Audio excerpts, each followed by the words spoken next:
শয়তানকে এত বিশাল ক্ষমতা দেওয়ার পরেও মানুষ নবী রাসূল আসার পরেও কিতাব আসার পরেও টিকে থাকতে পারবে না।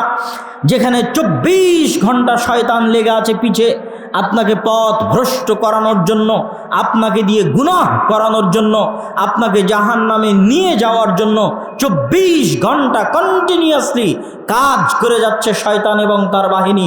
সেখানে আপনি আল্লাহর নবীর হাদিস আর আল্লাহর পাঠানো কোরআন দিয়ে কতক্ষণ টিকে থাকতে পারবেন? আল্লাহ জানেন যে আপনি টিকে থাকতে পারবেন না, কেননা আল্লাহ আপনাকে ডিফেন্সিভ মুডেই রেখেছে, রক্ষণাত্মক লেভেলেই রেখেছে, আর শয়তানকে অ্যাটাকিং লেভেলেই রেখেছে। এই জন্য আপনার জন্য বিশাল ছাড়, আল্লাহর পক্ষ থেকে বিশাল ছাড়, বিশাল অফার। আজকে আপনাদের সামনে আমার সংক্ষিপ্ত বক্তব্য কয়েক ভাগে বিভক্ত হবে। তার মধ্যে বক্তব্যের প্রথম অংশ থাকবে কোরআন শিক্ষার গুরুত্ব ও তাৎপর্য, যেটা দাওয়া ইলাল্লাহের মূল লক্ষ্য এবং উদ্দেশ্য। কোরআন শিক্ষার গুরুত্ব এবং তাৎপর্য সম্পর্কে বলতে গিয়ে আমার প্রথম বক্তব্য থাকবে মুসলমানদের সামগ্রিক শিক্ষার অধঃপতন।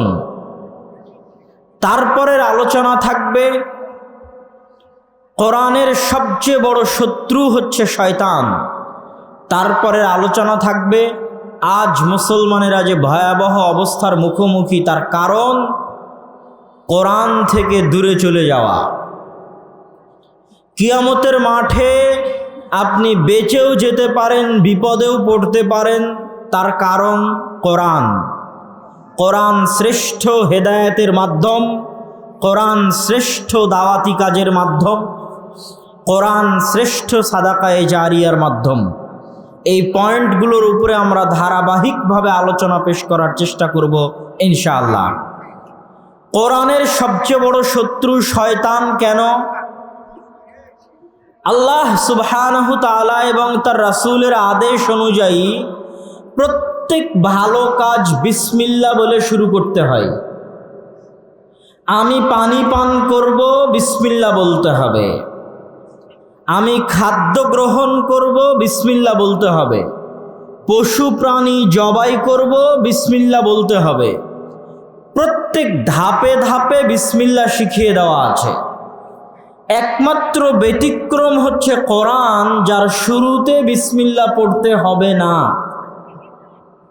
একমাত্র ব্যতিক্রম হচ্ছে কোরআন, যার শুরুতে আমাকে পড়তে হবে আউযু বিল্লাহি মিনাশ শাইতানির রাজিম, তারপরে আসবে বিসমিল্লাহ। কোরআন পড়ার শুরুতে আগে শয়তান থেকে বাঁচতে চাইতে আদেশ করা হয়েছে আদম সন্তানকে, ফাস্তাইজ মিনাশ শাইতানির রাজিম। আদম সন্তানের উদ্দেশ্যে আল্লাহর আদেশ যে তোমরা যদি কোরআন পড়তে চাও আগে শয়তান থেকে বাঁচার দোয়া করো। এটাই প্রমাণ করে যে শয়তান আপনাকে কোরআনের কাছে আসতে দিবে না। এই জন্য পৃথিবীর আর সকল ভালো কাজ শুরু হচ্ছে বিসমিল্লাহ দিয়ে, আর কোরআন পড়া শুরু হচ্ছে শয়তান থেকে বাঁচতে চাওয়ার মাধ্যমে, কেননা শয়তান আপনাকে কোরআনের কাছে আসতে দিবে না। ওয়াল্লাহে আল্লাহর কসম, আজকে ইসলামী সম্মেলনে আমরা যত মানুষ উপস্থিত আছি, অনলাইনে যত মানুষ বক্তব্য এবং আলোচনা শুনছি, পরবর্তীতে যত মানুষ ভিডিওর মাধ্যমে আলোচনা বক্তব্য শুনবে, মা এবং বোনেরা যারা এই বক্তব্য শুনছেন, যতদূর পর্যন্ত মাইকের আওয়াজ যাচ্ছে, রাস্তাঘাটে দোকানপাটে যারা বসে আছেন, ইসআল নাফসাক, প্রত্যেকেই নিজেকে জিজ্ঞেস করেন সর্বশেষ কতদিন হলো আপনি কোরআন পড়েননি? সর্বশেষ কতদিন হলো আপনি কোরআন হাতে নিয়ে দেখেননি, কোরআন বুঝার চেষ্টা করেননি? ইসআল নাফসাক, নিজেকে জিজ্ঞেস করেন। তখনই আপনি উত্তর পেয়ে যাবেন আপনাকে কোরআনের কাছে আসতে দেয়নি শয়তান, আপনাকে কোরআন পড়তে দেয়নি শয়তান। আপনার বাড়িতে কতদিন যাবৎ কোরআন তেলাওয়াত হয় না, খোঁজ নেন। আপনার বাড়িতে কোরআন পড়তে দেয়নি শয়তান, দিবে না শয়তান। আপনার বাড়িতে কোরআন তেলাওয়াত হয় না মানে পুরো বাড়ি শয়তানের দখলে। আপনি নিজে কোরআন পড়তে পারেন না মানে আপনি শয়তানের দখলে। পড়া জানেন তাও পড়েন না মানে আপনি শয়তানের গোলাম হয়ে গেছেন। আর শয়তান কোনো কাল্পনিক কিছুর নাম নয়, শয়তান কোনো কাল্পনিক গল্প কাহিনীর নাম নয়। শয়তান এমন এক বাস্তবতা, যেই বাস্তবতার কথা আল্লাহ এবং তার রাসূল পবিত্র কোরআন এবং হাদিসে বারবার বলতে থেকেছেন। সবচেয়ে বেশি যার থেকে আদম সন্তানকে সতর্ক করা হয়েছে সেটা শয়তান। আপনি 1 মিনিট যদি আমার সাথে সময় দেন শয়তান সম্পর্কে জানার জন্য, শয়তানের বাস্তবতা সম্পর্কে জানার জন্য, তাহলে আপনি 1 মিনিট সময় দিয়ে দেখেন। আল্লাহ সুবহানাহু ওয়া তাআলা এবং তার রাসূল, যেমন রাসূলুল্লাহ সাল্লাল্লাহু আলাইহি ওয়াসাল্লাম হাদিসে বলছেন, ইযা আকালা আহাদুকুম ওয়া লাম ইয়াযকুর ইসমাল্লাহ, কেউ যদি খাদ্য গ্রহণ করে আর আল্লাহর নাম না নেয়, ইয়াকুলু মাআহু শাইতান, তাহলে তার সাথে শয়তান খাবার খায়। রাসূলুল্লাহ সাল্লাল্লাহু আলাইহি ওয়াসাল্লাম বলেন, ইযা দাখালা আহাদুকুম, যখন তোমাদের কেউ তার বাড়িতে প্রবেশ করে আর আল্লাহর নাম না নেয়, আসসালাম, এটা আল্লাহর নাম, আসসালামু আলাইকুম, সালাম শান্তি, আল্লাহর নাম, বাড়িতে প্রবেশ করার সময় আসসালামু আলাইকুম না বলে, তখন শয়তান তার চেলা চামান্ডা অনুসারী সাঙ্গপাঙ্গ বন্ধু বান্ধব দলকে বলে দেয় যে এই বাড়ি মাবিতুকুম, এই বাড়ি তোমাদের থাকার জায়গা, ওয়া আশাউকুম, তোমাদের রাতের খাবারের ব্যবস্থা, তোমাদের আড্ডা দেওয়ার জায়গা হচ্ছে এই বাড়ি। এইভাবে আপনি পুরো ইসলামকে যদি সামনে রাখেন তাহলে দেখবেন প্রত্যেকটা কাজের সাথে রাসূল সাল্লাল্লাহু আলাইহি ওয়াসাল্লাম শয়তানকে কানেক্ট করে দিচ্ছেন, শয়তানকে রিলেট করে দিচ্ছেন, শয়তানকে সম্পৃক্ত করে দিচ্ছেন। তোমাদের কেউ যদি বাথরুমে প্রবেশ করে আর আল্লাহুম্মা ইন্নী আউযু বিকা মিনাল খুবুসি ওয়াল খাবাইস না বলে, তাহলে শয়তান তার লজ্জা স্থান দেখবে। এইভাবে প্রত্যেকটা ধাপে ধাপে আপনি শয়তানের অস্তিত্ব পাবেন কোরআনে এবং হাদিসে। কোরআনের পৃষ্ঠা উল্টালে দেখতে পাবেন আল্লাহ বলছেন, ইন্নাশ শাইতানা লাকুম আদুউম মুবিন, নিশ্চয় শয়তান তোমাদের প্রকাশ্য শত্রু। লা তাত্তাবিউ খুতুওয়াতিশ শাইতান, তোমরা শয়তানের পদাঙ্ক অনুসরণ করিও না। শয়তান ওয়াদা করেছে তোমাদেরকে পথভ্রষ্ট করার জন্য, ওয়ালা উযিল্লান্নাকুম ওয়ালা উযিল্লান্নাহুম ওয়ালা উমান্নিয়ান্নাহুম, অবশ্যই আমি আদম সন্তানকে পথভ্রষ্ট করব, অবশ্যই আমি আদম সন্তানকে জাহান্নামে নিয়ে যাব। সামনে দিক থেকে জাহান্নামে নিয়ে যাব, পিছন দিক থেকে জাহান্নামে নিয়ে যাব, ডান দিক থেকে জাহান্নামে নিয়ে যাব, বাম দিক থেকে জাহান্নামে নিয়ে যাব। এটা শয়তানের ওয়াদা। এইভাবে কোরআনের পাতায় পাতায় আপনি শয়তানের অস্তিত্ব দেখতে পাবেন। আর হাদিসের আমলে আমলে আপনি শয়তানের অস্তিত্ব দেখতে পাবেন। তাহলে শয়তান হয় দুটোর একটা, হয় শয়তান এত বাস্তব আর এত ভয়ঙ্কর যে এভাবে আল্লাহ এবং তার রাসূল শয়তান সম্পর্কে সতর্ক করেছে, আর না হয় আল্লাহ এবং আল্লাহ রাসূলের কথার ঠিক নাই যে প্রত্যেকটা কাজেরকে শয়তানের সাথে সম্পৃক্ত করে দিয়েছে। নাউজুবিল্লাহ। খাবার খাবে তাও শয়তান, ডান হাতে না বাম হাতে খাবে তাও শয়তান, বাড়িতে ঢুকবে তাও শয়তান, টয়লেটে প্রবেশ করবে তাও শয়তান, বাড়ি থেকে বের হবে তাও শয়তান। ধাপে ধাপে আল্লাহর নবী আপনাকে শিখিয়েছে যে আপনাকে শয়তান থেকে বাঁচতে হবে। তাহলে হয় আমাদের নবী মুহাম্মদ সাল্লাল্লাহু আলাইহি ওয়াসাল্লামের কথা ঠিক নাই, আর না হয় শয়তান কাল্পনিক কিছু নয়, অতি বাস্তব অতি ভয়ঙ্কর, অতি বাস্তব অতি ভয়ঙ্কর। শয়তান কেন বাস্তব এবং কেন ভয়ঙ্কর? সম্মানিত উপস্থিতি, আল্লাহ সুবহানাহু ওয়া তাআলা এই পৃথিবী সৃষ্টি করার পর এই পৃথিবীকে আল্লাহ সুবহানাহু ওয়া তাআলা একটা সিস্টেম দিয়ে দিয়েছেন। পৃথিবী সৃষ্টির শুরু থেকে এই পৃথিবীতে সিস্টেম কি? আগুন লাগলে জ্বলবে, এটা পৃথিবীর সিস্টেম। আপনি আগুন লাগাবেন জ্বলবে, এই সিস্টেম আল্লাহ চালু করে দিয়েছে। আপনি ছুরি চালাবেন কাটবে, এটা এই সিস্টেম আল্লাহ করে দিয়েছে। ছুরিকে কাটার শক্তি আল্লাহ দিয়ে দিয়েছে। এই সিস্টেমের ব্যতিক্রম যে হবে না তা নয়। ইব্রাহিমকে তো আল্লাহর আগুন পোড়ায়নি, ইয়া নারু কুনি বারদাও ওয়া সালামান আলা ইব্রাহিম, আগুন তুমি ইব্রাহিমের জন্য ঠান্ডা শীতল হয়ে যাও। তো এই আগুন তো ঠান্ডা হয়ে গেছে, কিন্তু সিস্টেম কি? সিস্টেম হচ্ছে আগুন পুড়াবে, সিস্টেম হচ্ছে ছুরি কাটবে। তেমনই একটা সিস্টেম হচ্ছে আল্লাহ পৃথিবীর সিস্টেম করে দিয়েছে, যা আদম সন্তানকে পরীক্ষা করার জন্য আল্লাহ সুবহানাহু ওয়া তাআলা আদম সন্তানের শত্রু বানিয়ে দিয়েছেন শয়তানকে। কোনো একটা খেলায় খেলতে হলে বিপরীত পক্ষ থাকতে হবে, বিপরীত পক্ষ না থাকলে খেলা হয় না। যারা অনলাইনে গেম খেলে, ভিডিও গেম খেলে, মোবাইলে খেলে, তারাও জানে যে তারা যখন খেলে তখন সেখানে শত্রু থাকে, এনিমি থাকে। সেই এনিমি এবং শত্রুর সাথে তাকে লড়াই করতে হয়, এটাই নিয়ম। তো এই পৃথিবীটাও আল্লাহ সুবহানাহু ওয়া তাআলা এমনভাবে ডেভেলপ করেছে, আমরা যদি আমাদের আজকের আধুনিক টেকনোলজির ভাষায় বুঝতে যাই যে সফটওয়্যার ডেভেলপ করা, অ্যাপ ডেভেলপ করা, এমনভাবে পৃথিবীর সিস্টেমকে আল্লাহ ডেভেলপ করেছে যে এই পৃথিবীতে আদম সন্তান হচ্ছে আত্মরক্ষার ভূমিকায় ডিফেন্সিভ প্লেয়ার, খেলোয়াড়, আর শয়তান হচ্ছে আক্রমণাত্মক ভূমিকায় অ্যাটাকিং প্লেয়ার, শত্রু, এনিমি। এভাবে আল্লাহ সুবহানাহু ওয়া তাআলা খেলা সাজিয়েছে। খেলার জন্য আল্লাহ সুবহানাহু ওয়া তাআলা কিছু রুলস দিয়ে দিয়েছে। রুলস কি? যেহেতু শয়তান আক্রমণ করবে, এই জন্য শয়তানকে ব্যাপক ক্ষমতা দেওয়া আছে। আল্লাহর পক্ষ থেকে ব্যাপক ক্ষমতা আল্লাহ শয়তানকে দিয়ে দিয়েছে।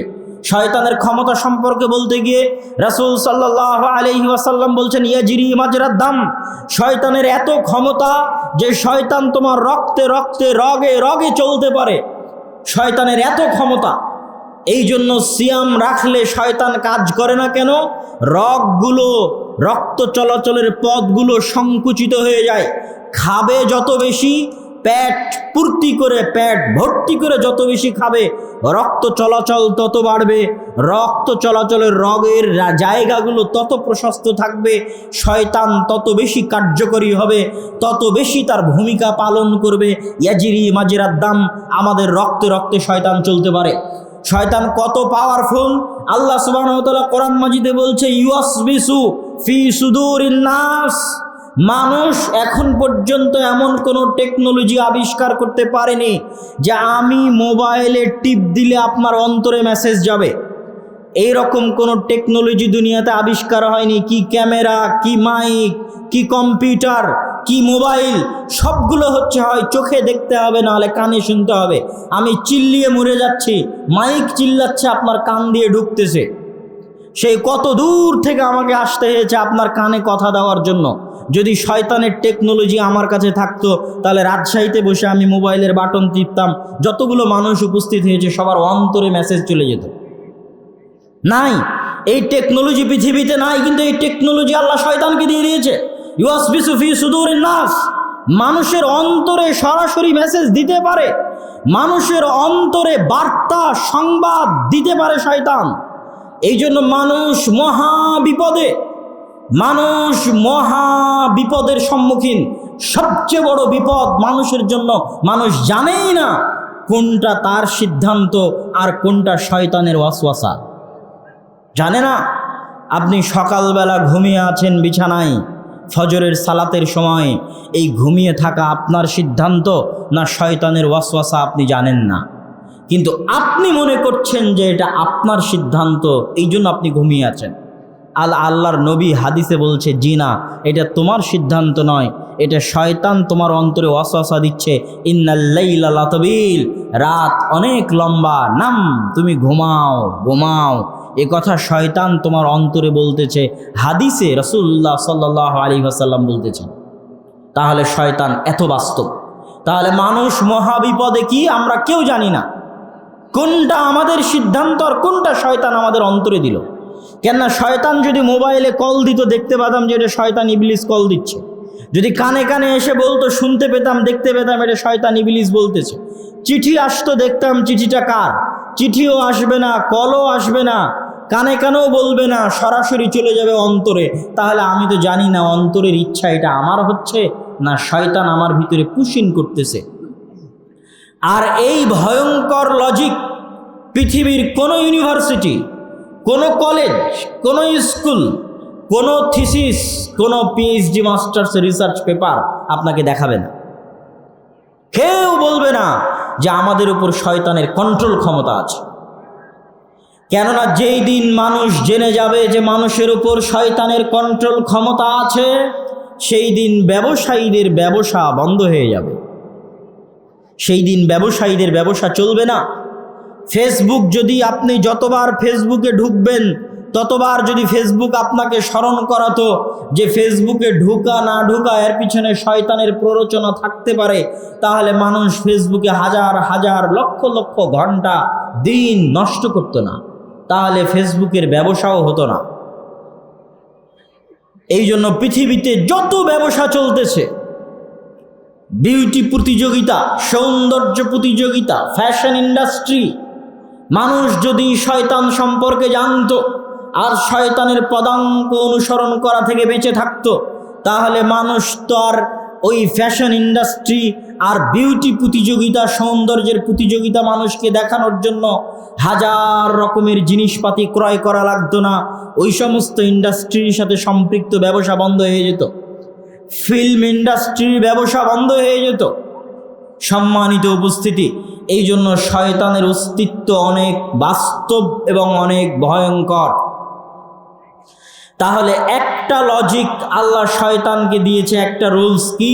শয়তানের হাতে ক্ষমতা দিয়ে দিয়েছে। এবার মানুষ, আদম সন্তান মহা বিপদে, তো আদম সন্তান বাঁচবে কিভাবে? আদম সন্তানের বাঁচার রাস্তা হিসেবে আল্লাহ দুইটা আর অতিরিক্ত রুলস, মূলনীতি আল্লাহ সুবহানাহু ওয়া তাআলা দিয়ে দিয়েছে। পৃথিবীর সিস্টেম এভাবেই পৃথিবী ডেভেলপ করা আছে, আপনি এখন যেভাবে চলবেন সেভাবে ফল পাবেন। সেই দুইটা মূলনীতি কি? আল্লাহ সুবহানাহু ওয়া তাআলা পবিত্র কোরআন মাজিদে বলছেন, ফাইম্মা ইয়াতিয়ান্নাকুম মিন্নি হুদান ফামান তাবিআ হুদায়া ফালা খাউফুন আলাইহিম ওয়ালা হুম ইয়াহজানুন। শোনো, আমি ইবলিস আর তার বাহিনীকে বিশাল ক্ষমতা দিয়ে দিয়েছি, কিন্তু তোমাদেরকে বলে রাখি, হে আদমের সন্তান, আমার পক্ষ থেকে নবী যাবে, আমার পক্ষ থেকে রাসূল যাবে, আমার পক্ষ থেকে কিতাব যাবে। ফামান তাবিআ হুদায়া, যারা আমার নবী, আমার রাসূল এবং আমার পাঠানো কিতাব অনুসরণ করবে, ফালা খাউফুন আলাইহিম ওয়ালা হুম ইয়াহজানুন, কঠিন কিয়ামতের মাঠে তাদের কোনো ভয় থাকবে না, ওয়ালা হুম ইয়াহজানুন, এবং তাদের কোনো দুশ্চিন্তাও থাকবে না। কোনো দুশ্চিন্তা, কোনো ভয় তাদের জন্য থাকবে না, না দুনিয়াতে না পরকালে। দুশ্চিন্তা এবং ভয়, ভীতি থেকে তারা বেঁচে যাবে যদি তারা আমার পাঠানো নবী, আমার পাঠানো রাসূল, আমার পাঠানো কিতাবের অনুসরণ করে। তাহলে শয়তানের বিরুদ্ধে লড়াই করার জন্য আল্লাহ আদমের সন্তানের জন্য প্রতি যুগে নবী পাঠিয়েছেন, রাসূল পাঠিয়েছেন, কিতাব পাঠিয়েছেন। কিন্তু তারপরেও প্রশ্ন থেকে যায়, শয়তানকে এত বিশাল ক্ষমতা দেওয়ার পরেও, মানুষ নবী রাসূল আসার পরেও, কিতাব আসার পরেও টিকে থাকতে পারবে না। যেখানে 24 ঘন্টা শয়তান লেগে আছে পিছে, আপনাকে পথ ভ্রষ্ট করানোর জন্য, আপনাকে দিয়ে গুনাহ করানোর জন্য, আপনাকে জাহান্নামে নিয়ে যাওয়ার জন্য 24 ঘন্টা কন্টিনিউয়াসলি কাজ করে যাচ্ছে শয়তান এবং তার বাহিনী। সেখানে আপনি আল্লাহর নবীর হাদিস আর আল্লাহর পাঠানো কোরআন দিয়ে কতক্ষণ টিকে থাকতে পারবেন? আল্লাহ জানেন যে আপনি টিকে থাকতে পারবেন না, কেননা আল্লাহ আপনাকে ডিফেন্সিভ মুডেই রেখেছে, রক্ষণাত্মক লেভেলেই রেখেছে, আর শয়তানকে অ্যাটাকিং লেভেলেই রেখেছে। এই জন্য আপনার জন্য বিশাল ছাড়, আল্লাহর পক্ষ থেকে বিশাল ছাড়, বিশাল অফার। আল্লাহ সুবহানাহু ওয়া তাআলা বলছে, আল্লাহ সুবহানাহু ওয়া তাআলার ভাষা, ইয়া ইবাদিয়াল্লাযীনা আসরাফু আলা আনফুসিহিম লা তাকনাতু মির রাহমাতিল্লাহ। হে আমার বান্দারা, শুনে রাখো, শয়তান যদি 24 ঘন্টা পরিশ্রম করে, দিন রাত পরিশ্রম করে তোমাদেরকে পথ ভ্রষ্ট করে, তোমাদের দিয়ে গুনাহ করায়, এই ক্ষমতা আমি শয়তানকে দিয়েছি। শয়তান সেই ক্ষমতা ব্যবহার করে দিন রাত পরিশ্রম করে, লাগাতার পরিশ্রম করে যদি তোমাদের দিয়ে গুনাহ করাই, যদি তোমাদের দিয়ে পাপ করাই, তাহলে আমি আল্লাহ শয়তানের বিরুদ্ধে গিয়ে তোমাদেরকে একটা ঘোষণা দিচ্ছি। শয়তান চ্যালেঞ্জ করেছে, সে তোমাদের জাহান্নামে নিয়ে যাবে। আমি চ্যালেঞ্জ করছি, আমি তোমাদের জান্নাতে যাওয়ার রাস্তা দেখিয়ে দিতে চাই। সেটা কি? শয়তান রাত দিন পরিশ্রম করে তোমাদের দিয়ে যত গুনাহ করিয়েছে, তোমরা শুধু বলো আল্লাহ ভুল হয়ে গেছে, ক্ষমা চাই। শয়তানের সারা জীবনের পরিশ্রম বাতিল করে দিয়ে আমি তোমাদের ক্ষমা করে দেব। আল্লাহু আকবার। এটা যে পৃথিবী পরিচালনায় আল্লাহর মূলনীতি, আল্লাহর সিস্টেম, আল্লাহর লজিক। এরপরেও যদি মানুষ জান্নাতে না যেতে পারে তাহলে দোষ মানুষের, যেখানে আল্লাহ সুবহানাহু ওয়া তাআলার পক্ষ থেকে ক্ষমার রাস্তা উন্মুক্ত, ক্ষমার রাস্তা ওপেন। চায় না তো কেউ ক্ষমা, কেউ তো ক্ষমা চায় না। সম্মানিত উপস্থিতি, আমরা আলোচনা করছিলাম কোরআনের সবচেয়ে বড় শত্রু হচ্ছে শয়তান। এই পুরো আলোচনায় আপনার কাছে আরও পরিষ্কার হলো যে এই শয়তানের বিরুদ্ধে যুদ্ধ করার জন্যই কোরআন পাঠানো হয়েছে। কোরআন এসেছেই শয়তানের বিরুদ্ধে লড়াই করার জন্য। আল্লাহর নবী মুহাম্মদ সাল্লাল্লাহু আলাইহি ওয়াসাল্লাম প্রেরিত হয়েছেন শয়তানের বিরুদ্ধে লড়াই করে আদম সন্তানকে, উম্মতে মুহাম্মাদীকে জান্নাতে নিয়ে যাওয়ার জন্য। সুতরাং শয়তান অতি বাস্তব, শয়তানের সাথে আদম সন্তানের লড়াই চিরন্তন, চিরসত্য। আপনাকে আজকে বিশ্বাস করে যেতে হবে শয়তান আছে এবং শয়তান আপনার অন্তরে মেসেজ দিতে পারে। পৃথিবীর কোনো স্কুল, কোনো কলেজে এই লজিক আপনাকে দিবে না, কিন্তু আপনাকে এটা মানতে হবে, বিশ্বাস করতে হবে, তাহলে যুদ্ধ শুরু হবে। আর যদি এটা না মানেন, না বিশ্বাস করেন, তাহলে অস্ত্র সমর্পণ করে দিয়ে আপনি যুদ্ধ পরাজিত হয়ে গেছেন। লড়া তো বহুদূরের কথা, আত্মসমর্পণ করে যুদ্ধে পরাজিত হয়ে গেছেন। সকালে ঘুমানোর সময় যদি মনে করেন আমি আমার শান্তি, আরাম, আমার আরামের জন্য ঘুমাচ্ছি, তাহলে আপনি অস্ত্র সমর্পণ করে পরাজিত হয়ে গেছেন। বিড়ি খাওয়ার সময় যদি মনে করেন যে আমি আমার ইচ্ছায়, আমার শান্তি, আমার আনন্দের জন্য বিড়ি খাচ্ছি, তাহলে আপনি অস্ত্র সমর্পণ করে দিয়ে পরাজিত হয়ে গেছেন। গান বাজনা শোনার সময় যদি মনে করেন আমি আমার আত্মার তৃপ্তির জন্য, আমার শান্তি সুখের জন্য গান শুনছি, তাহলে আপনি অস্ত্র সমর্পণ করে দিয়ে পরাজিত হয়ে গেছেন। আর আপনি গান শোনেন কিন্তু বিশ্বাস করেন এই গান শোনার ইচ্ছা আপনার অন্তরে শয়তান দিয়েছে, আপনার চিরন্তন শত্রু।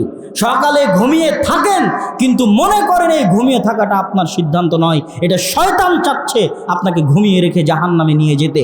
বিড়ি খান কিন্তু বিড়ি খাওয়ার সময় এটা মাথায় রাখেন যে এই বিড়ি খেতে আপনাকে শয়তান বলছে, বিড়ি খাইয়েও আপনাকে জাহান্নামে নিয়ে যাবে। দলিল নেবেন? আল্লাহ নিজে স্বয়ং কোরআনে বলছে ইন্নামাল খামরু ওয়াল মাইসিরু ওয়াল আনসাবু ওয়াল আজলামু রিজসুম মিন আমালিশ শাইতান। লেখা আছে কোরআনে, কেননা শয়তানের বিরুদ্ধে লড়াই করার জন্য কোরআন পাঠানো হয়েছে। ইন্নামাল খামরু ওয়াল মাইসিরু ওয়াল আনসাবু ওয়াল আজলাম, নিশ্চয় মদ, নিশ্চয় জুয়া, নিশ্চয় লটারি, নিশ্চয় মাদক দ্রব্য, নিশ্চয় লটারি, নিশ্চয় জুয়া, রিজসুম মিন আমালিশ শাইতান, শয়তানের কাজ। আর কি নেবেন? শয়তানের বিরুদ্ধে লড়াই করার জন্য আল্লাহ যে কোরআন পাঠিয়েছে, ওই কোরআনে আল্লাহ ইনস্ট্রাকশন, গেম খেলার জন্য যেমন ইনস্ট্রাকশন লাগবে, এই রাস্তা দিয়ে গেলে কোথায় কি হবে, এই রাস্তা দিয়ে গেলে কি হবে, এগুলো ইনস্ট্রাকশন লাগে। তো ঠিক আপনি পৃথিবীতে আসছেন, কি করলে পথভ্রষ্ট হয়ে যাবেন তার ইনস্ট্রাকশন কই পাবেন?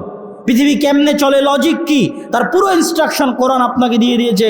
এই পৃথিবীর লজিক হচ্ছে শয়তান। শয়তান তোমার এনিমি, শয়তান তোমার শত্রু। ভিডিও গেমে যেমন তোমার এনিমি আছে, বাস্তব জীবনে খেলার জগতে যেমন তোমার এনিমি আছে, এই গোটা পৃথিবীটা খেলার জগৎ, এখানে তোমার এনিমি হচ্ছে শয়তান। ওর কাজ কি? ও তোমাকে মদ খাওয়াবে। ওর কাজ কি? ও তোমাকে বিড়ি খাওয়াবে। ওর কাজ কি? ও তোমাকে জুয়া খেলাবে। কেননা মদ খাওয়াতে পারলে, বিড়ি খাওয়াতে পারলে, সিগারেট খাওয়াতে পারলে, জুয়া খাওয়াতে পারলে গোলাম বানানো যায়, গোলাম বানানো যায়, গোলাম বানানো যায়। আর যখনই মানুষ এই সমস্ত মাদকতা, জুয়া থেকে বের হয়ে আসে, তখনও স্বাধীন, স্বাধীন সত্তা, স্বাধীনভাবে সিদ্ধান্ত নিতে পারে। আর যতক্ষণও কোনো নেশার মধ্যে আছে ততক্ষণ গোলাম। পৃথিবীর মানুষ দুই ভাগে বিভক্ত, ইবাদুর রহমান আর ইবাদুর শয়তান। আল্লাহর গোলাম আর শয়তানের গোলাম। আপনি কার গোলাম ভালো করে বুঝে দেখেন। সম্মানিত উপস্থিতি, আমরা আমাদের আলোচনার এই পর্বের সারমর্মে বলতে চাই, কোরআনের সবচেয়ে বড় শত্রু হচ্ছে শয়তান।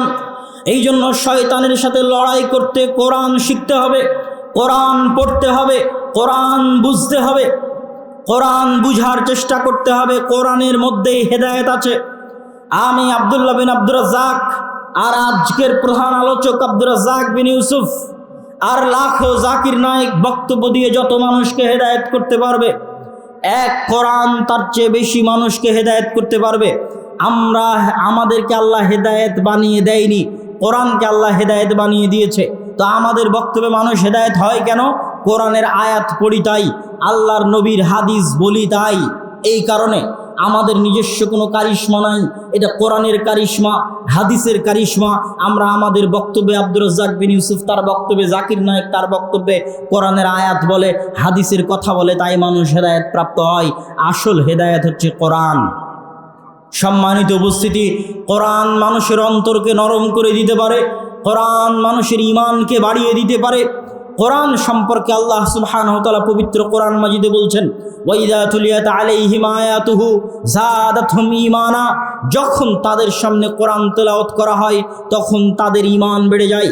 আর এক আয়াতে আল্লাহ সুবহানাহু ওয়া তাআলা বলছেন, তাকশাইরু জুলুদুহুম, যখন কোরআন পড়ে তখন মুমিনদের চামড়া শিউরে ওঠে, লোম খাড়া হয়ে যায়। এটা কোরআনের ক্ষমতা, এটা কোরআনের পাওয়ার, কোরআন এটা করতে পারে। আলা বিযিক্রিল্লাহি তাতমাইন্নুল কুলুব, যখন মানুষ কোরআন পড়ে, কোরআন তেলাওয়াত করে, কোরআন বুঝে, তখন তার অন্তর, আত্মা প্রশান্ত হয়ে যায়। আত্মা প্রশান্ত হয় কোরআনে, ঈমান বাড়ে কোরআনে, অন্তর নরম হয় কোরআনে, লোম খাড়া হয়, চামড়া শিউরে ওঠে কোরআনে। আল্লাহ সুবহানাহু ওয়া তাআলা পবিত্র কোরআন মাজিদে বলছেন, ওয়ালাউ আনজালনা হাযাল কোরআনা আলা জাবালিন লারাআইতাহু খাশিআম মুতাসাদ্দিআম মিন খাশিয়াতিল্লাহ, আমি যদি কোরআনকে অবতীর্ণ করতাম কোনো পাহাড়ের উপরে, তাহলে তোমরা দেখতে পাহাড় থরথর থরথর করে কাঁপছে। এই কোরআনের মধ্যে এমন কিছু আছে যে পাহাড় যদি কোরআন বুঝতে পারত, পাহাড় যদি কোরআন অনুভব করতে পারত, তাহলে পাহাড় থরথর থরথর করে কাঁপত। কিন্তু মানুষ কত নিমক হারাম, মানুষ কোরআন বুঝার চেষ্টা করে না, কোরআন পড়ে দেখার চেষ্টা করে না। অথচ আল্লাহ এই কোরআনের মধ্যেই মানুষের জন্য হেদায়েত রেখেছেন, হুদাল লিন্নাস, মানুষের জন্য হেদায়েতের মাধ্যম, সঠিক রাস্তা পাওয়ার মাধ্যম হচ্ছে কোরআন। সম্মানিত উপস্থিতি, কোরআন হচ্ছে শ্রেষ্ঠতম দাওয়াতি কাজ। রাসূল সাল্লাল্লাহু আলাইহি ওয়াসাল্লাম বলেন, খায়রুকুম মান তাআল্লামাল কোরআন ওয়া আল্লামাহ, তোমাদের মধ্যে সর্বশ্রেষ্ঠ সে যে কোরআন শিখে এবং কোরআন শিখায়। কোরআন হচ্ছে শ্রেষ্ঠতম দাওয়াতি কাজ। আজ আপনাকে আমাদের বাংলাদেশের এক ভয়ঙ্কর বাস্তবতার কথা বলি। বাংলাদেশে ইসলামী দলের অভাব নাই, বাংলাদেশে দাওয়াতি কার্যক্রমের অভাব নাই। দাওয়াতি কার্যক্রম আছে দেখেই সারা দেশে ইসলামী সম্মেলন, জালসা, সকল কিছু হচ্ছে এবং হতে থাকছে। এটাই দাওয়াতি কাজের প্রমাণ। কিন্তু এত জালসা, এত সম্মেলন হওয়ার পরেও, এত ইসলামী দল, এত ইসলামী সংস্থা, ফাউন্ডেশন, সংগঠন থাকার পরেও বাংলাদেশের শত শত নয়, হাজার হাজার মসজিদে মুসলমানের সন্তানের জন্য ন্যূনতম কোরআন শিক্ষার মক্তবের ব্যবস্থা নাই। এটা নিষ্ঠুর বাস্তবতা। আমরা আমাদের সফরের অভিজ্ঞতার আলোকে বলছি, মাঠ থেকে বলছি, এসি ঘরে বসে থেকে নয়, একদম রুট লেভেলে ফিল্ড থেকে বলছি। বাংলাদেশের 4টি জেলায় দাওয়াতি সফর করে গত 1.5-2 মাসে 126টি মসজিদে আমি দাওয়াতি সফর করেছি। 126টি মসজিদে দাওয়াতি সফর করে প্রায় 250-র কাছাকাছি মক্তব আমরা উদ্বোধন করেছি। তার পরিপ্রেক্ষিতে আমরা দেখেছি সমাজের কি ভয়াবহ করুণ অবস্থা। মসজিদে টাইলস আছে, মসজিদে এসি আছে, কিন্তু মসজিদে কোরআন শিক্ষার ব্যবস্থা নাই। নাউজুবিল্লাহি মিন যালিক। অনেক নিদারুণ কঠিন বাস্তবতা। এই বাস্তবতা সম্পর্কে আমরা সামনে আরও বলবো। তো এই পয়েন্টে কি বলতে চাচ্ছি? এই পয়েন্টে বলছি, খায়রুকুম মান তাআল্লামাল কোরআন ওয়া আল্লামাহ, কোরআন হচ্ছে শ্রেষ্ঠতম দাওয়াতি কাজ। কোরআন প্রত্যেক মুসলমানকে শিখতে হবে, পড়তে হবে, বুঝতে হবে। কোরআন বুঝার মধ্যেই হেদায়াত, ঈমান এবং আমল নিহিত রয়েছে। কোরআনের সবচেয়ে বড় যে বিষয়, কোরআন আমাদের জাতিগত বিপদের কারণ হয়ে দাঁড়াতে পারে, কোরআন আমাদের ব্যক্তিগত বিপদের কারণ হয়ে দাঁড়াতে পারে। এই দুটা পয়েন্টের সংক্ষিপ্ত ব্যাখ্যা করি আপনাদের সামনে। কোরআন আমাদের জাতিগত বিপদের কারণ কিভাবে হয়ে দাঁড়াবে? রাসূলুল্লাহ সাল্লাল্লাহু আলাইহি ওয়াসাল্লাম বলছেন, ইন্নাল্লাহা ইয়ারফাউ বিহাযাল কিতাবি আকওয়ামান ওয়া ইয়াদাউ বিহি আখারিন। শোনো হে আমার উম্মতে মুহাম্মাদি, এই যে কিতাব পবিত্র কোরআন, এই কোরআনের মাধ্যমে আল্লাহ আমার উম্মতের একটা অংশকে পৃথিবীর শীর্ষ স্থানে পৌঁছে দিবে, আর এই কিতাবের মাধ্যমে আল্লাহ আমার উম্মতের একটা অংশকে পৃথিবীর সর্বনিম্ন স্থানে নামিয়ে দিবে, অধপতনের অতল গহ্বরে নামিয়ে দিবে। এক অংশকে পৃথিবীর সর্বোচ্চ আসনে পৌঁছে দিবে। কোথায় সর্বোচ্চ আসনে পৌঁছে গেছিল ওমর রাদিয়াল্লাহু তাআলা আনহু? কোথায় আছে মদিনা? মদিনা থেকে কোথায় আছে মসজিদে আকসা? দীর্ঘ 1500 কিলোমিটারের পথ, দীর্ঘ 1500 কিলোমিটারের পথ ওমর রাদিয়াল্লাহু তাআলা আনহু অর্ধেক রাস্তা নিজে উটের পিঠে, অর্ধেক রাস্তায় চাকরকে উটের পিঠে বসিয়ে মাত্র একজন সফর সঙ্গী নিয়ে পায়ে হেঁটে উটের পিঠে রশি টেনে জেরুজালেমের দরজায় উপস্থিত হয়েছেন। আজকের যেই জেরুজালেম, যেই মসজিদে আকসায় আমরা সালাত আদায় করতে পারি না, প্রবেশ করতে পারি না, যেতে পারি না, ওই মসজিদে আকসার গেটে, জেরুজালেমের গেটে ওমর রাদিয়াল্লাহু তাআলা প্রবেশ করেছেন। গায়ে জীর্ণ শীর্ণ জামা, টানছেন উটের রশি ধরে, কেননা পালাক্রমে ওই সময়ে তারই পালি ছিল রশি ধরে টানার। উটের পিঠে বসিয়ে রেখেছেন চাকরকে। 12,000 মুসলমানের সেনাবাহিনীর 4,000ই সাহাবি, প্রধান সেনাপতি আবু উবাইদা ইবনুল জাররাহ, আরও সেনাবাহিনীতে সাহাবিরা ছিল, খালিদ ইবনুল ওয়ালিদ ছিল, আরও বহু সাহাবি ছিল।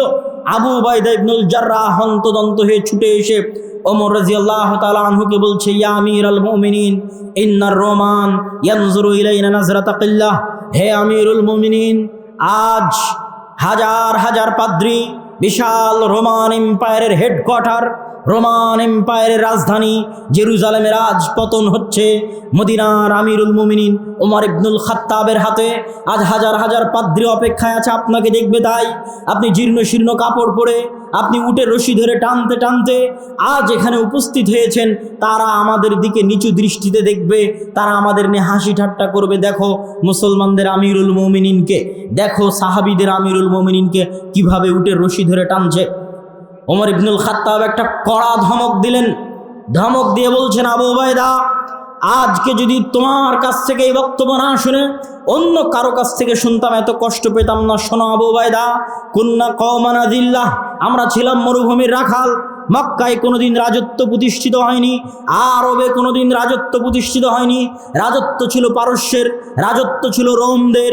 মক্কা কেন্দ্রিক কোনো শাসন ব্যবস্থা পৃথিবীতে কোনো দিনই প্রতিষ্ঠিত হয়নি। মদিনা কেন্দ্রিক, জাজিরাতুল আরব কেন্দ্রিক শাসন ব্যবস্থা পৃথিবীতে কোনোদিন প্রতিষ্ঠিত হয়নি। কুন্না কওমান আযিল্লাহ, আমরা ছিলাম মরুভূমির রাখাল। আজ মাত্র 20-30 বছরের ব্যবধানে আমার মতো ওমরকে আল্লাহ সুবহানাহু ওয়া তাআলা মরুভূমির রাখাল থেকে উঠিয়ে জেরুজালেম বিজয় করছি, রোমান এম্পায়ারের হেডকোয়ার্টার বিজয় করছি। আযানাল্লাহু বিল ইসলাম। আজকে এই সম্মান আল্লাহ আমাদেরকে কাপড় চোপড় দিয়ে দেয়নি। আজকের এই সম্মান আল্লাহ আমাদেরকে, আজকের এই সম্মান আল্লাহ আমাদেরকে টাকা পয়সা দিয়ে দেয়নি। আজকের এই সম্মান আল্লাহ আমাদেরকে দিয়েছে ইসলাম অনুসরণের কারণে, কোরআন অনুসরণের কারণে। এটা তোমরা শুনে রেখো। তাহলে আমরা কি আলোচনা করছিলাম? আলোচনা করছিলাম যে এই কোরআন দিয়ে আল্লাহ আমাদের একটা অংশকে উপরে পৌঁছে দিবে। এই অংশ সেই অংশ, এই ওমর ইবনুল খাত্তাব সেই অংশ যারা কোরআনের বরকতে, কোরআনের বদৌলতে কোথায় পৌঁছে গেছে? মরুভূমির রাখাল থেকে কোথায় পৌঁছে গেছে? যে জীর্ণ শীর্ণ জামা কাপড় পরে জেরুজালেম দখল করে নিচ্ছে মাত্র 12,000 সাহাবী নিয়ে, 3 লক্ষ থেকে 5 লক্ষ সেনাবাহিনীকে পরাজিত করে। আর আজকে 1400 বছর পরে 80 বছর থেকে মুসলমানেরা মসজিদে আকসায় যেতে পারে না। 80 বছর থেকে মুসলমানেরা মসজিদ আকসায় সালাত আদায় করতে পারে না। এটাই পার্থক্য, যে আল্লাহ এই কিতাব দিয়ে একটা অংশকে উপরে পৌঁছে দিবে আর এই কিতাব দিয়ে একটা অংশকে নিচে নামিয়ে দিবে। আজ সারা মুসলিম বিশ্বে মুসলমানদের বাড়িতে, মুসলমানদের ঘরে কোরআনের যে অবস্থা, মুসলমানদের ওই অবস্থা আল্লাহ করে ছেড়ে দিয়েছে। আমি যদি বুঝাতে না পারি তো আমার ব্যর্থতা। আপনার বাড়িতে আপনি কোরআনের যে অবস্থা করে ছেড়েছেন, দুনিয়াতে আল্লাহ আপনার ওই অবস্থা করে ছেড়েছে। আপনার মসজিদে আপনি কোরআনের যে অবস্থা করে ছেড়েছেন, যে আপনার মসজিদে কোরআন শিক্ষার ব্যবস্থা রাখেননি, তো দুনিয়াতে আল্লাহ আপনাকে ওই অবস্থা বানিয়ে দিয়েছে। রোহিঙ্গাদের বাড়িতে ঘরে কোরআন মাজিদের যে অবস্থা হয়েছে, দুনিয়াতে আল্লাহ ওদেরকে ওই অবস্থা বানিয়ে দিয়েছে। সারা পৃথিবীতে মুসলমানদের বাড়িতে ঘরে সমাজে রাষ্ট্রে কোরআনের যে অবস্থা মুসলমানেরা করেছে, আল্লাহ মুসলমানদেরকে ওই অবস্থায় ফেলে দিয়েছে। কোরআন যে অবস্থায় থাকবে ওদের মান সম্মান সে অবস্থায় থাকবে। এই হাদিস তার প্রমাণ, ওমর ইবনুল খাত্তাবের ঘটনা তার প্রমাণ। সম্মানিত উপস্থিতি, এই জন্য জাতিগতভাবে যদি আমরা আল্লাহর আযাব থেকে বাঁচতে চাই, জাতিগতভাবে যদি আল্লাহর গজব থেকে বাঁচতে চাই, মসজিদে আকসায় সালাত আদায় করতে যেতে পারি না, এটা আল্লাহর শাস্তি। যে আল্লাহ আমাদেরকে মসজিদে আকসায় সালাত আদায় করার তৌফিক দেয় না, অন্য মুসলমানদেরকে তৌফিক দিয়েছে। এটি আল্লাহ সুবহানাহু ওয়া তাআলার শাস্তি আমাদের উপর। আর একটা জিনিস মনে রাখবেন যে উম্মতে মুহাম্মাদির উপরে আযাব এবং গজব অতীতের উম্মতদের মতো করে উম্মতে মুহাম্মাদির উপর আযাব গজব আসবে না।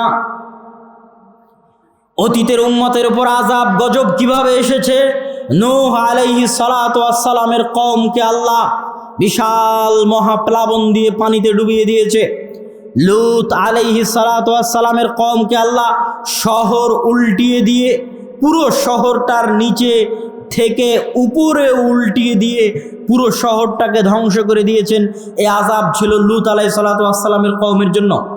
আদ সামুদ জাতিকে আল্লাহ সুবহানাহু ওয়া তাআলা বিকট আওয়াজ, বিশাল ঝড় ঝঞ্ঝা, হাজার লক্ষ কিলোমিটার গতির ঝড় ঝঞ্ঝা দিয়ে ধ্বংস করে দিয়েছেন।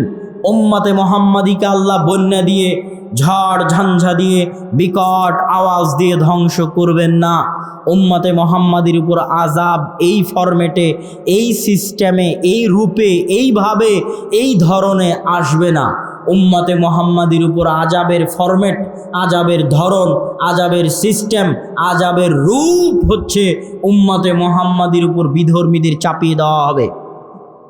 উম্মতে মুহাম্মাদির উপর বিধর্মীদের চাপিয়ে দেওয়া হবে। তারা উম্মতে মুহাম্মাদিকে পিটবে, তারা উম্মতে মুহাম্মাদিকে পশু পাখির মতো গুলি করে হত্যা করবে, নির্বিচারে বম নিক্ষেপ করে মাটির সাথে ধূলিসাৎ করে দিবে।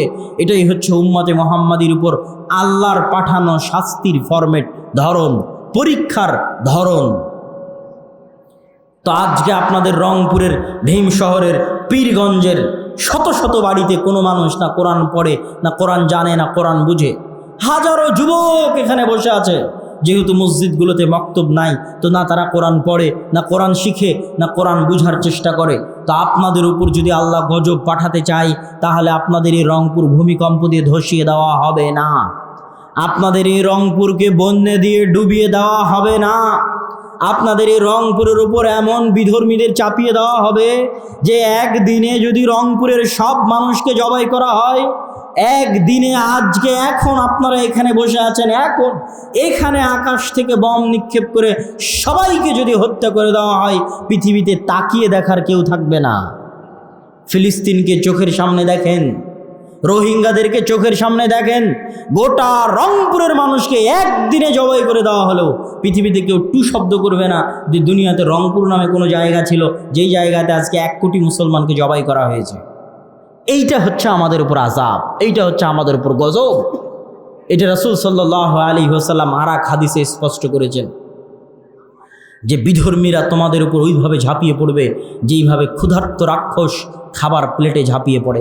আনাহনু কালিলুন ইয়াউমাইযিন ইয়া রাসূলুল্লাহ, আল্লাহর নবী, সেই দিন কি আমাদের সংখ্যা কম হবে? না, সেই দিন তোমাদের সংখ্যা কম হবে না, তবে আনতুম কাগুসাইস সাইল, কিন্তু তোমাদের অবস্থা হবে সমুদ্রের ফেনার মতো, সমুদ্রের ফেনার মতো হবে তোমাদের অবস্থা।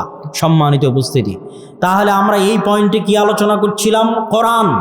কোরআন আমাদের জাতিগত বিপদ, জাতিগত গজব, জাতিগত আযাবের কারণ হয়ে দাঁড়াতে পারে যদি আমরা আমাদের বাড়িতে, ঘরে, আমাদের জীবনে কোরআনকে একটি পরিত্যক্ত কিতাব বানিয়ে দিই, কিতাব মাহজুরা, পরিত্যক্ত কিতাব বানিয়ে দিই।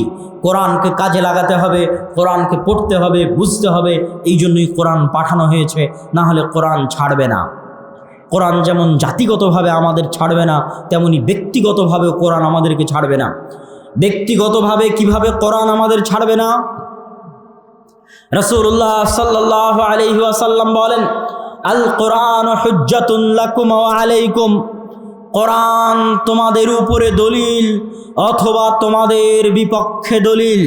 কোরআন তোমাদের পক্ষে দলিল অথবা কোরআন তোমাদের বিপক্ষে দলিল। কিয়ামতের মাঠে মানুষের পক্ষে এবং বিপক্ষে আল্লাহ সাক্ষী উপস্থাপন করবেন। সাক্ষী উপস্থাপনের ধরন থাকবে ভিন্ন ভিন্ন, ভিন্ন ভিন্ন স্টাইলে সাক্ষী পেশ হবে। মানুষের হাত, মানুষের পা সাক্ষী হবে, মানুষের জমিন, এই মাটি সাক্ষী হবে। মানুষ বুঝতে চায় না, বিশ্বাস করতে চায় না, হাত কেমনে কিয়ামতের মাঠে কথা বলবে, মানুষ বুঝতে চায় না, বিশ্বাস করতে চায় না যে এই মাটি কেমনে কিয়ামতের মাঠে কথা বলবে, অথচ এটা কঠিন কিছু নয়। কঠিন কিছু যে নয় তার প্রমাণ নেবেন। তার ছোট্ট একটা প্রমাণ দিয়ে আমরা আমাদের বক্তব্যের দিকে এগিয়ে যাই। সম্মানিত উপস্থিতি, আজকে নাখতিমু আলা আফওয়াহিহিম, তাদের মুখমণ্ডল সেলাই করে দেওয়া হবে, আর তাদের হাত এবং তাদের পা কথা বলবে। কেমনে কথা বলবে তার একটা আজকের যুগের প্রমাণ নেন। এখন যেহেতু সারা দেশের নিরাপত্তা ব্যবস্থা ভালো নয়, ধরেন কোথাও একটা গোলাগুলি হলো, গোলাগুলি হওয়ার পর অন দ্য স্পটে একটা রিভলভার বা একটা রাইফেল পাওয়া গেল। পুলিশ যারা আসবে তারা ওই এলাকাটাকে ক্রাইম স্পট হিসেবে চিহ্নিত করে হাতে গ্লাভস পরে ওই রাইফেল এবং রিভলভারগুলো উঠাবে। হাতে গ্লাভস পরে কেন উঠাবে? তারা ওইটা ফরেন্সিক রিপোর্টে দিবে যে এই রিভলভার বা এই রাইফেলটা ফরেন্সিক রিপোর্ট করে দেখো, সেটা কম্পিউটারে ওই ডাটা ইনপুট করে দেখো যে সারা বাংলাদেশে যত মানুষ মোবাইল কেনার সময় ফিঙ্গার দিয়েছে, সারা বাংলাদেশে যত মানুষ পাসপোর্ট করার সময় ফিঙ্গার দিয়েছে, জাতীয় পরিচয়পত্র করার সময় ফিঙ্গার দিয়েছে, এদের কারো ফিঙ্গারের সাথে এই রিভলভারে পাওয়া ফরেন্সিক রিপোর্ট মিলে কি মিলে না? কম্পিউটারে ডাটা ইনপুট করা মাত্র চলে যাবে, ম্যাচিং করবে যে হ্যাঁ অমুক ব্যক্তি যে এই মোবাইল এই নামে রেজিস্ট্রেশন করে রেখেছে তার আঙ্গুলের ছাপ এই রিভলভারে পাওয়া যাচ্ছে। এখন আপনার কাছে আমার প্রশ্ন, আমি এই মাইকটাতে হাত দিলাম, আর কি দেখা যায় যে আমি এখানে হাত দিয়েছিলাম? কোনো আলামত চিহ্ন আছে যে আমি এখানে হাত দিয়েছিলাম? কিন্তু এটাকে এখন ফরেন্সিক রিপোর্টে পাঠালে বিজ্ঞান বলতে পারবে যে আমি আব্দুল্লাহ এখানে হাত দিয়েছিলাম। তাহলে যেই বিজ্ঞান আজ এই পর্যায়ে পৌঁছে গেছে, কাল কিয়ামতের মাঠে আমরা যেখানে যেখানে হাত দিয়েছি তা যে এখানেই সেভ করা নাই, এর কোনো প্রমাণ আছে ভাই? ছোট্ট চিপের মধ্যে যদি হাজার হাজার ডাটা সেভ করা থাকে, তা আমার এই চামড়ার সংস্পর্শে আসা মাত্রই ফরেন্সিক রিপোর্টে ধরে ফেলছে আমি হাত দিয়েছিলাম, তো ওটা উল্টিয়ে দেন যে ওটা আমার আঙ্গুলের এটার মধ্যে সেভ হয়ে আছে। আমি দুনিয়াতে যেখানে যেখানে হাত দিয়েছি প্রত্যেকটা টাচ এই আঙ্গুলের স্ক্রিনে সেভ করে রেখেছেন আল্লাহ সুবহানাহু ওয়া তাআলা। কিয়ামতের মাঠে যখন আদেশ দেওয়া হবে সেই দিনে কথা বলতে থাকবে। অবাস্তব না বাস্তব? বাস্তব। আজকের বিজ্ঞান প্রমাণ করছে বাস্তব। ঠিক এই মাটি যে কথা বলবে তা অবাস্তব নয়, এই মাটি কথা বলবে তা বাস্তব। তার সবচেয়ে বড় প্রমাণ হচ্ছে আপনি মাটিকে যতই নির্জীব মনে করেন, হাজার হাজার বছর থেকে, লক্ষ লক্ষ বছর থেকে এই মাটিতে আমরা ধান আবাদ করছি, এই মাটিতে আমরা গাছপালা আবাদ করছি। এই মাটির শক্তিতেই, মাটির ক্ষমতাতেই, আল্লাহর আদেশে, আল্লাহর অনুমতিতে বিঘাকে বিঘা, টনকে টন ধান, গম, চাল, আলু উৎপাদন হচ্ছে। যেই মাটি এত বড় বড় গাছ জন্ম দিতে পারে, যেই মাটি বিঘাকে বিঘা, টনকে টন ধান জন্ম দিতে পারে, টনকে টন আলু জন্ম দিতে পারে, ভাই সেই মাটি কথা বলতে পারবে না? পারবে না? যদি মাটির কোনো শক্তি না থাকতো তাহলে মাটি আপনাকে খাবার দিতে পারতো না, আপনার লাগানো বীজটা উৎপন্ন করতে পারতো না, উদ্ভিদ জন্ম দিতে পারতো না। যেই মাটির মধ্যে আজ এতটুকু শক্তি আল্লাহ দিয়ে দিয়েছে যে ওই মাটিতে বীজ লাগালে গাছ হয়, ওই মাটি থেকে উৎপন্ন ফলাদি ফসল খেয়ে লক্ষ লক্ষ কোটি কোটি মানুষ হাজার হাজার বছর ধরে বেঁচে আছে, হাজার হাজার বছর ধরে পৃথিবীতে বসবাস করছে। আমরা বসবাস করছি, আমরা দুনিয়া থেকে চলে যাব, মাটি ওই রকমই আছে, মাটি এভাবে ধান, গম, চাল উৎপাদন করতেই আছে। সেই মাটি যদি কাল কিয়ামতের মাঠে আদেশ পাই, ইয়াউমাইযিন তুহাদ্দিসু আখবারাহা বিআন্না রাব্বাকা আওহা লাহা, আজ এই মাটি তার ভিতরে থাকা সকল সেভ করে রাখা সকল দৃশ্য আল্লাহর দরবারে বলতে থাকবে, কেননা আজ তার প্রতিপালক তাকে আদেশ দিয়েছে বলার জন্য। অতএব এই মাটি যে কিয়ামতের মাঠে সাক্ষী হবে, আমরা যা করছি তা মাটি যে ভয়ঙ্কর যন্ত্র, পৃথিবীর সবচেয়ে ভয়ঙ্কর যন্ত্রগুলোর একটা ভয়ঙ্কর যন্ত্র হচ্ছে এই মাটি। যেই মাটি গাছপালা ফল ফলাদি উৎপন্ন করছে, এই ভয়ঙ্কর যন্ত্র আমাদের সব কাজ এইভাবে সেভ করে রাখতেছে, ভিডিও আকারে হোক, যেভাবে হোক সেভ করে রাখতেছে। কিয়ামতের মাঠে সে কথা বলবে। সম্মানিত উপস্থিতি, ঠিক তেমনই আর একটা সাক্ষী হচ্ছে কোরআন। আমাদের আলোচ্য বিষয়বস্তুর সাথে সম্পৃক্ত, যে ঠিক তেমনি আরেকটি সাক্ষী হচ্ছে কোরআন। রাসূলুল্লাহ সাল্লাল্লাহু আলাইহি ওয়াসাল্লাম বলেন, আল কোরআন হুজ্জাতুন লাকুম আও আলাইকুম। কোরআন হচ্ছে দলিল, কোরআন হচ্ছে সাক্ষী, হয় তোমাদের পক্ষে না হয় তোমাদের বিপক্ষে, হয় তোমাদের পক্ষে না হয় তোমাদের বিপক্ষে। কোরআন এরকম নয় যে আপনি মাগরিবের পরের 2 রাকাত সুন্নাত আদায় করলে নেকি, না করলে গুনাহ নাই, এরকম নয়। কোরআন এমন নয় যে জোহরের আগের 4 রাকাত সুন্নাত পড়লে নেকি, না পড়লে গুনাহ নাই। কোরআন এমন নয় যে কোরআন ছিল, এর কোরআন শিখারও সুযোগ ছিল। সারা জীবনে অনার্স, মাস্টার্স, বিসিএস, পিএইচডি, সরকারি চাকরি, বাড়ি গাড়ি, সন্তান সন্ততি, ব্যবসা বাণিজ্য, চাকরি বাকরি, এমন কিছু নাই যা করেনি। কৃষিকাজ থেকে শুরু করে সব কাজ করার সময় পেয়েছে, বাড়ির কাজ থেকে শুরু করে সবার কাজ করে দেওয়ার সময় পেয়েছে। খালি তোমার কিতাব শিখার সময়টা পায়নি, তোমার কিতাব পড়ার সময়টা পায়নি, আল্লাহ একে জাহান্নামে দিয়ে দেন। এ হচ্ছে ওই বান্দা যার বাড়িতে কোরআন ছিল, যার ঘরে কোরআন ছিল, যার মসজিদে কোরআন ছিল। আর যে সারা জীবনে অনার্স, মাস্টার্স, পিএইচডি থেকে শুরু করে বিসিএস, সরকারি বেসরকারি চাকরি বাকরি থেকে শুরু করে বিয়ে শাদী, বাড়ি গাড়ি থেকে শুরু করে সব কিছু করার সুযোগ পেয়েছে, কিন্তু ওর কোরআন শেখার সুযোগ হয়নি, কোরআন পড়ার সুযোগ হয়নি, এরকম নরাধমকে, এরকম হতভাগাকে আপনি জাহান্নামে দিয়ে দেন। কোরআন আপনার বিপক্ষে কথা বলবে, কোরআন ছাড়বে না, কোরআন চুপ থাকবে না। আমরা সামনের দিকে না এসে হাতের ডান দিকে, ভাইরা এই বরাবর সামনে না এসে হাতের ডানে কোনায় এখনো জায়গা খালি আছে, আপনারা সামনে না এসে ওই বরাবর গিয়ে হাতের কোনায় ডানে যাওয়ার চেষ্টা করেন। সম্মানিত উপস্থিতি, আমরা আলোচনা করছিলাম কোরআনের উপরে। এখন পর্যন্ত যতগুলো পয়েন্টে আলোচনা হলো তার সারমর্ম: 1, কোরআনের সবচেয়ে বড় শত্রু শয়তান। তারপরে আমরা আলোচনা করেছি শয়তান পৃথিবীতে কিভাবে কাজ করে, কিভাবে আমাদের পথ ভ্রষ্ট করে, কিভাবে আমাদের ভ্রান্ত করে, শয়তান থেকে আমরা কেমনে বাঁচব, পৃথিবীর লজিক কিভাবে পরিচালিত হয়। তারপরে আমরা আলোচনা করেছি কোরআন হচ্ছে পৃথিবীর শ্রেষ্ঠ হেদায়েতের মাধ্যম, কোরআনের মাধ্যমে মানুষ হেদায়েত পেতে পারে। তারপরে আমরা আলোচনা করেছি কোরআন শ্রেষ্ঠ দাওয়াতি কাজ। তারপরে আমরা আলোচনা করেছি জাতিগত আযাব এবং গজবের কারণ হতে পারে কোরআন। তারপরে আমরা আলোচনা করেছি ব্যক্তিগত বিপদের কারণ হতে পারে কিয়ামতের মাঠে কোরআন, কেননা কোরআন আপনার বিপক্ষে সাক্ষী দিবে। অতএব কোরআন পড়লে নেকি হবে, না পড়লে সমস্যা নাই, এই চিন্তা মাথা থেকে আউট করে দিতে হবে। কোরআন আপনার বিরুদ্ধে দাঁড়িয়ে গেলে সে একটি ভয়ঙ্কর কিতাব। অতএব এই কথা মাথায় রেখেই কোরআনকে মূল্যায়ন করার চেষ্টা করতে হবে। এবার এই অংশের আলোচনার শেষ পয়েন্ট আপনাদের সামনে পেশ করি। এই অংশের আলোচনার শেষ পয়েন্ট হচ্ছে মসজিদ ভিত্তিক দ্বীন শিক্ষা, মসজিদ ভিত্তিক কোরআন শিক্ষা। মসজিদ ভিত্তিক দ্বীন শিক্ষা সম্পর্কে বলতে গিয়ে শুরুতে আমাদের আলোচনা করতে চাই সারা বিশ্বে মুসলমানদের শিক্ষার বেহাল দশা। আজকে আপনি ফিলিস্তিনের মুসলমানদের উপরে যে নৃশংস নির্মম হামলা চলছে, এই নৃশংস নির্মম হামলার যতই প্রতিবাদ করেন, আমরাও প্রতিবাদ করছি, আমরাও আল্লাহর দরবারে দোয়া করছি, কিন্তু আপনাকে একটা সত্য বাস্তবতা বলে রাখি, আমার চোখে দেখা বাস্তবতা। ভারতের মুসলমানদের দেখেছি, সৌদি আরবের মুসলমানদের দেখেছি, ইউরোপ সফর করে বিভিন্ন দেশ থেকে ইউরোপে যে মুসলমানেরা গেছে তাদেরকে দেখেছি। মুসলমানদেরকে দেখার দীর্ঘ অভিজ্ঞতার আলোকে আপনাকে বলছি, সারা পৃথিবীতে মুসলমানেরা শিক্ষায় অধপতিত, অবহেলিত, অতি নিম্ন স্তরের একটি জাতিতে পরিণত হয়েছে জ্ঞান, বিজ্ঞান এবং শিক্ষায়।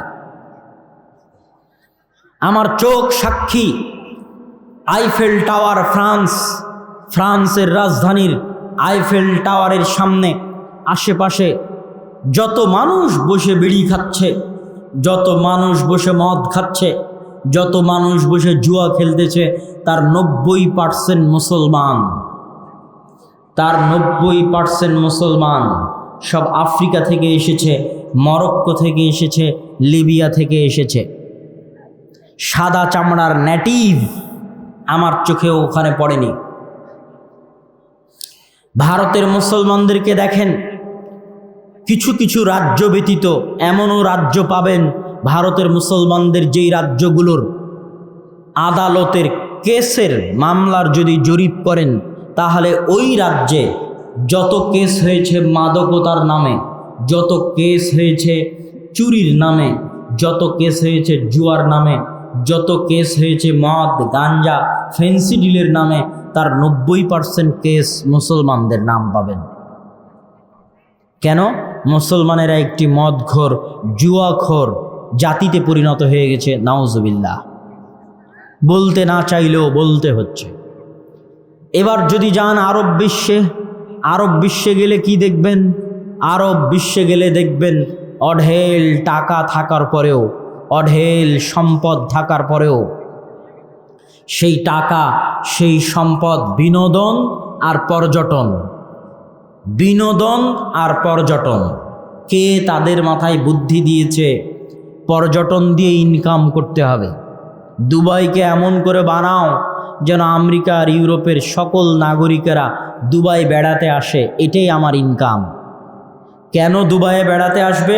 আমেরিকা আর ইউরোপ হচ্ছে শীত প্রধান, যেখানে মাত্র 3 মাস রোদ থাকে, বাকি সময়ে পুকুরে বা নদীতে বা সমুদ্রে গোসল করা অসম্ভব, এত ঠান্ডা। তো তারা কোথায় উলঙ্গ হয়ে গোসল করতে পারবে? দুবাইয়ে আসলে উলঙ্গ অর্ধ উলঙ্গ হয়ে গোসল করতে পারবে। এই জন্য দুবাই মনে করছে আমি ওইভাবে পর্যটন শিল্প দাঁড় করাবো, এটাই আমার ইনকাম। আবার কেউ মনে করছে আমি ফুটবল বিশ্বকাপ আয়োজন করব, এটাই আমার ইনকাম। কিন্তু আমি চ্যালেঞ্জ দিয়ে বলি, ওই ফুটবল বিশ্বকাপ আয়োজন করতে যে লজিস্টিক সাপোর্ট লাগবে, জ্ঞান এবং বিজ্ঞানের সাপোর্ট লাগবে, যেমন দুবাইয়ের বুর্জ খলিফা বানাতে যে টেকনোলজির সাপোর্ট লাগবে, ইঞ্জিনিয়ারিং সাপোর্ট লাগবে, এই ইঞ্জিনিয়ারিং সাপোর্ট দেওয়ার মতো জ্ঞান তাদের নাই। এই পুরো ইঞ্জিনিয়ারিং কনস্ট্রাকশন কোম্পানিগুলো বিদেশি, হয় চাইনিজ কোম্পানি, না হয় আমেরিকান ইউরোপিয়ান কোম্পানি। তাহলে উন্নতি কোনটা? আপনি বুর্জ খলিফা বানাতে পেরেছেন, এটা উন্নতি? বুর্জ খলিফা বানিয়ে মানুষের কাছে টাকা ইনকাম করছেন, এটা উন্নতি? না বুর্জ খলিফা বানানোর মতো জ্ঞান আপনার দেশের নাগরিকের নাই, বুর্জ খলিফা বানাতে হয়েছে বিদেশি কোম্পানিকে এনে, উন্নতি কোনটা? এই ছোট্ট জ্ঞানটুকু মুসলমানদের মাথায় কেন আসে না আল্লাহ সুবহানাহু ওয়া তাআলা ভালো জানে। আর আপনি ইউরোপ এবং আমেরিকায় যাবেন, ইউরোপ এবং আমেরিকা পৃথিবী জোর করে শাসন করছে, এ কথা আমি বিশ্বাস করি না। ইউরোপ এবং আমেরিকার পৃথিবী শাসন করার যোগ্যতা আছে, জ্ঞান আছে, তাই পৃথিবী শাসন করছে। আমাদের যোগ্যতা নাই, আমাদের জ্ঞান নাই, এই জন্য আমরা পৃথিবী শাসন করছি না, এ কথাই সত্য। আমি সারা বাংলাদেশ সফর করলে কখনো মনে হয় না যে একবার বইটা হাত দিয়ে দেখি, একবার বইটা পড়ে দেখি। আর ইউরোপে যতদিন সফরে বের হয়েছে, ট্রেনে উঠেছি অথবা বাসে উঠেছি, এমন কোনো দিন যায়নি আল্লাহর কসম, বিমান হোক, ট্রেন হোক, বাস হোক, যেখানে উঠলে আর 10টা ইউরোপিয়ান সাদা চামড়াকে না দেখেছি যে তারা বই পড়ছে। তাদের হাতে বই আছে, তারা বই পড়ছে। ট্রেনে থাকা অবস্থাতেও বই পড়ছে, বাসে থাকা অবস্থাতেও বই পড়ছে, বিমানেও বই নিয়ে উঠেছে, পার্কে যখন বসে আড্ডা দিচ্ছে তখনও বই আছে। তাহলে এই বই পড়ে ওরা পৃথিবী শাসন করছে। এবার ওই ইউরোপে দেখেন, ওই ইউরোপে বাংলাদেশ থেকে মুসলমানেরা গেছে, Pakistan, Afghanistan, African country, Yemen, Syria থেকে, লিবিয়া থেকে মুসলমানেরা গেছে, মরক্কো থেকে মুসলমানেরা গেছে, ইন্দোনেশিয়া, মালয়েশিয়া থেকে মুসলমানেরা গেছে। আপনি জরিপ করেন যে ইংল্যান্ড, আমেরিকা সহ ইউরোপের দেশগুলোতে যত মুসলমানেরা আছে তাদের কত পার্সেন্ট বিশ্ববিদ্যালয়ের টিচার, তাদের কত পার্সেন্ট মেডিকেলের প্রফেসর। ওই জরিপ বাদ দেন, আপনি এখানে জরিপ করেন। বাংলাদেশের যতগুলো IELTS সেন্টার আছে, যেখানে বিদেশে যাওয়ার জন্য IELTS পরীক্ষা দেয়, এখানে জরিপ করেন। ভিসা যে অফিসগুলো আছে ইউরোপ এবং আমেরিকার, সেখানে জরিপ করেন। যারা ইউরোপ আমেরিকায় পড়ার জন্য যাচ্ছে এদেরকে জিজ্ঞেস করেন ওদের কতজন পড়াশোনা শেষ করে বিশ্ববিদ্যালয়ের টিচার হওয়ার জন্য যাচ্ছে, ওদের কতজন পড়াশোনা শেষ করে মেডিকেলের প্রফেসর হওয়ার জন্য যাচ্ছে। নাই তা নয়, আছে। কিন্তু 90% যাচ্ছে ওই দেশের রেস্টুরেন্টে গিয়ে ওয়েটার হবে, 90% যাচ্ছে ওই দেশে গিয়ে ট্যাক্সি ড্রাইভার হবে, 90% যাচ্ছে ওই দেশে গিয়ে কেয়ার হোমের জব করবে। কেয়ার হোমের জব মানে বাড়ির কাজের লোক, এটা হলো কেয়ার হোমের জব। যেহেতু আমি দেখে এসেছি, বাস্তব অভিজ্ঞতা বলছি। তো সারা পৃথিবী থেকে যত মুসলমান গেছে ইউরোপ আমেরিকায়, জরিপ করেন যে তাদের সামাজিক অবস্থান কি, ওই সমস্ত দেশে তাদের সামাজিক স্ট্যাটাস কি। তাদের বেশিরভাগের সামাজিক স্ট্যাটাস দোকানদার তথা সুপার শপের মালিক, দোকানের মালিক। বেশিরভাগের সামাজিক স্ট্যাটাস ড্রাইভার, ট্যাক্সি ড্রাইভার। বেশিরভাগের সামাজিক স্ট্যাটাস হচ্ছে রেস্টুরেন্টের ওয়েটার। বেশিরভাগের সামাজিক স্ট্যাটাস হচ্ছে কেয়ার হোমের জব করে তথা বাড়ির কাজের লোক। আরব মধ্যপ্রাচ্যের কথা তো বাদেই দিলাম। তথা যখন দেশে তখনও গোলাম, যখন বিদেশে তখনও গোলাম। এই গোলামির জিঞ্জির চলতে থাকবে। এই গোলামির জিঞ্জির চলতে আছে শিক্ষা না থাকার কারণে, জ্ঞান বিজ্ঞানে পিছিয়ে থাকার কারণে। আপনি যদি এই সারা পৃথিবীর মুসলমানদের অবস্থা ক্যামেরা দিয়ে দেখতে চান, জুম লেন্স ক্যামেরা দিয়ে দেখতে চান, যে আমি এখানে বসে থেকে দূরবীন দিয়ে দেখব যে সারা বিশ্বের মুসলমানদের অবস্থা কি, তাহলে ভূমধ্য সাগর, এক পাশে লিবিয়া, এক পাশে মরক্কো, এক পাশে হচ্ছে আপনার আজকের ফিলিস্তিন, তারপরে আজকের ইসরায়েল, আর আরেক পাশে, এগুলো সব হচ্ছে এক পাশে, আর আরেক পাশে হচ্ছে ইতালি, স্পেন, ফ্রান্স, মধ্যেখানে হচ্ছে ভূমধ্য সাগর। এই ভূমধ্য সাগরে প্রতিদিন লিবিয়ার সমুদ্র বন্দর থেকে, লিবিয়ার বিভিন্ন বন্দর থেকে নৌকা ছাড়ে। যেই নৌকাগুলো বাতাস দিয়ে ফুলানো নৌকা, খেলনা নৌকা, বাতাস দিয়ে ফুলানো, কাঠের ডিঙ্গি নৌকাও নয়। যেই ডিঙ্গি নৌকায় রোহিঙ্গারা আসে, এই ডিঙ্গি নৌকাও নয়, বাতাস দিয়ে ফুলানো নৌকা। এই বাতাস দিয়ে ফুলানো নৌকাতে অন্তত 300 থেকে 400 মানুষ বসে আছে, যারা সবই মুসলমান। সারা পৃথিবীর বিভিন্ন দেশ থেকে এই মুসলমানেরা ওখানে গিয়ে জমা হয়েছে। এই নৌকা যখন রাত 12টা-1টার সময় ছাড়বে, তখন এই নৌকার ভাগ্যে 2টা জিনিস লেখা আছে, হয় সমুদ্রে ডুবে মরে যাবে, আর না হলে ইউরোপের কোনো দেশ যদি ভিক্ষা দেয় শরণার্থী হিসেবে, থাকার যদি জায়গা দেয়, ওদের পুলিশ, ওদের শরণার্থী আশ্রয় কেন্দ্রের যারা আছে তাদের এসে, যেমন আমরা রোহিঙ্গাদের আশ্রয় দিয়েছি, ওইরকম ওরা যদি আশ্রয় দেয়, তাহলে ওদের শরণার্থী শিবিরে যাব। তারপরে আস্তে আস্তে একদিন অবৈধ থেকে বৈধ, বৈধ থেকে আস্তে আস্তে কাগজবাদী, তারপরে একদিন NID পাসপোর্ট, এইভাবে একটা সময় প্রতিষ্ঠিত হয়ে যাব। ওটা হচ্ছে জান্নাত, আর আমরা আছি জাহান্নামে। এই যে এই নৌকায় থাকা মুসলমানেরা হচ্ছে সারা বিশ্বের মুসলমানদের চিত্র। এই নৌকায় প্রত্যেক দিন এরকম শত নৌকা। যত যুবক এখানে বসে আছে সবাই ইউটিউবে গিয়ে সার্চ দিতে পারো, এটা সম্পর্কে জানার জন্য, তথ্য নেওয়ার জন্য তোমরা সার্চ দিতে পারো, যাতে তোমাদের অনুভূতি কাজ করে, যাতে তোমাদের চিন্তা শক্তি কাজ করে। সম্মানিত উপস্থিতি, তা আমি বলছিলাম সারা পৃথিবীতে মুসলমানদের শিক্ষার অবস্থা ভয়ঙ্করভাবে অবনতিতে। এবার আসে আমার নিজের দেশ, প্রিয় মাতৃভূমি বাংলাদেশ।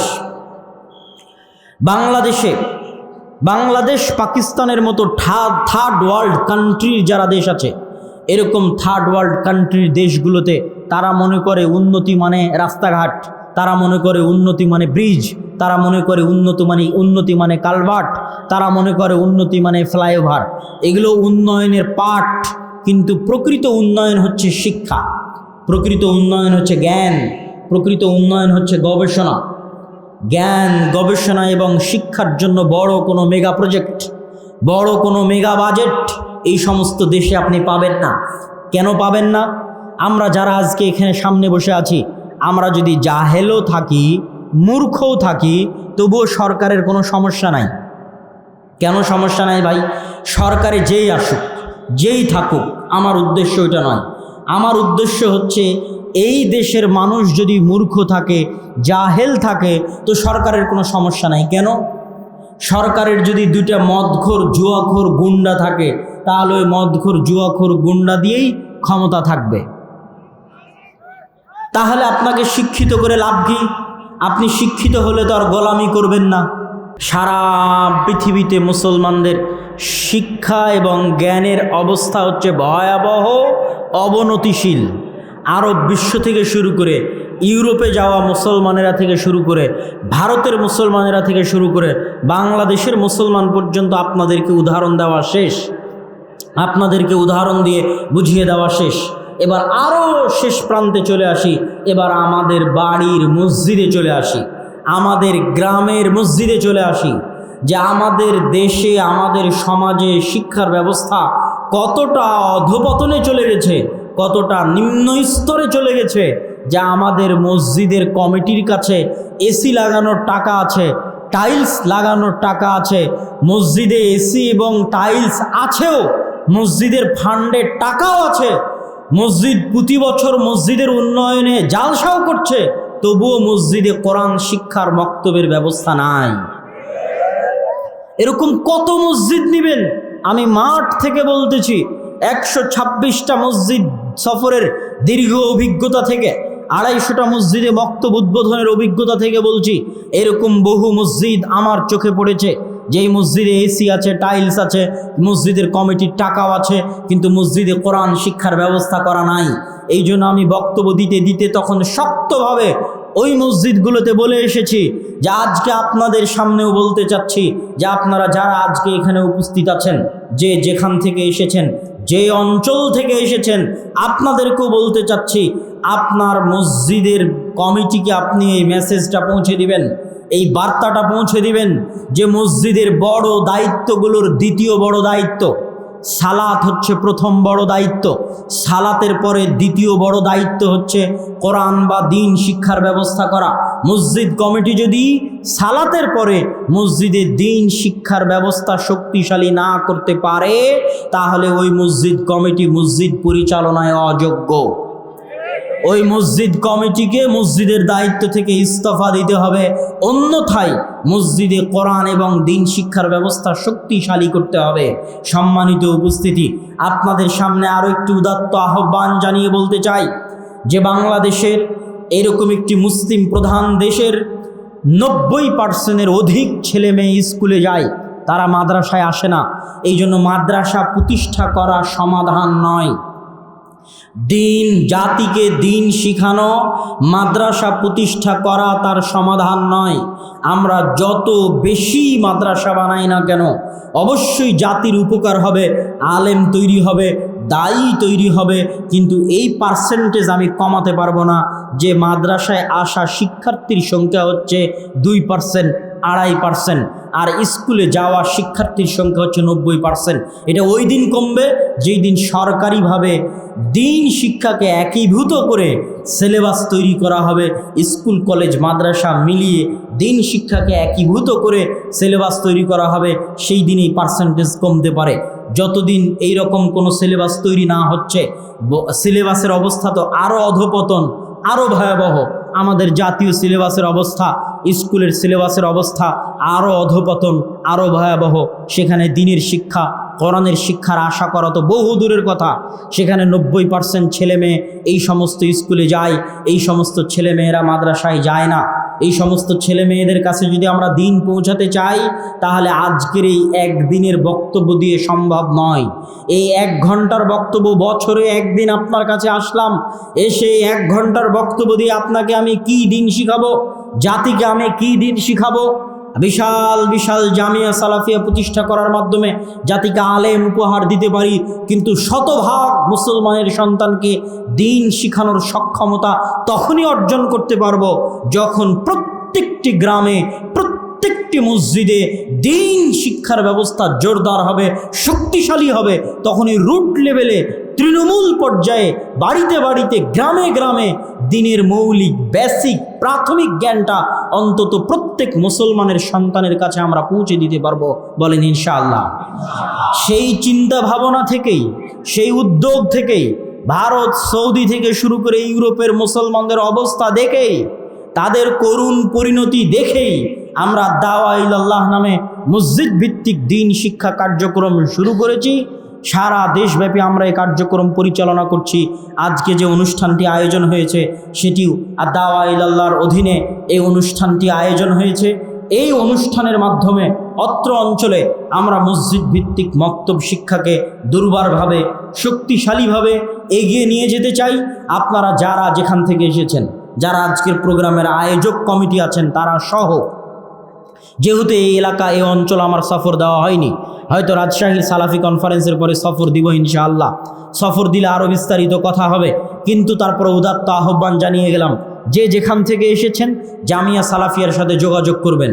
জামিয়া সালাফিয়ার সাথে যোগাযোগ করে আমাদের মসজিদে মক্তব পরিচালনার জন্য আমাদের বিশেষ আলাদা সিলেবাস আছে। সেই বিশেষ আলাদা সিলেবাসের উপর মক্তবের শিক্ষককে ট্রেনিং দেওয়ার ব্যবস্থা আছে। মক্তবগুলোর ম্যানেজমেন্ট, হাজিরা থেকে শুরু করে পরীক্ষা, সার্টিফিকেট থেকে শুরু করে সকল কিছুর ব্যবস্থাপনা আমাদের কাছে আছে। আপনারা যারা যেখান থেকে এসেছেন তারা নিজ নিজ এলাকা থেকে উদ্যোগ নিয়ে যারা আজকের প্রোগ্রাম আয়োজন করেছে তাদের সাথে যোগাযোগের মাধ্যমে হোক, সরাসরি জামিয়া সালাফিয়া ডাঙ্গিপাড়া পবা রাজশাহীতে গিয়ে যোগাযোগের মাধ্যমে হোক, আপনারা আমাদের সাথে সম্পর্ক রক্ষা করে আপনাদের মসজিদগুলোতে মক্তব চালু করুন।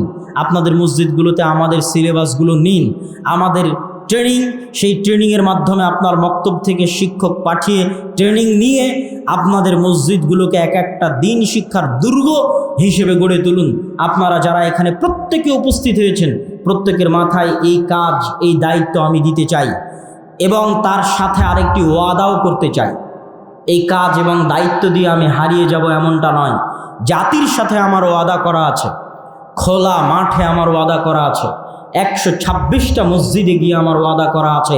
বাংলাদেশের যে কোনো প্রান্তে মসজিদ ভিত্তিক দিন শিক্ষা বাস্তবায়নের লক্ষ্যে আমি আব্দুল্লাহ বিন আব্দুর রাজ্জাকের যদি সেখানে যাওয়ার দরকার হয়, তাহলে আমি আমার নিজের খরচে ফি সাবিলিল্লাহ আপনার ওই মসজিদে গিয়ে আপনার এই মসজিদ ভিত্তিক দিন শিক্ষা কার্যক্রমকে সামনের দিকে এগিয়ে নিয়ে যেতে সহযোগিতা করব ইনশাআল্লাহ।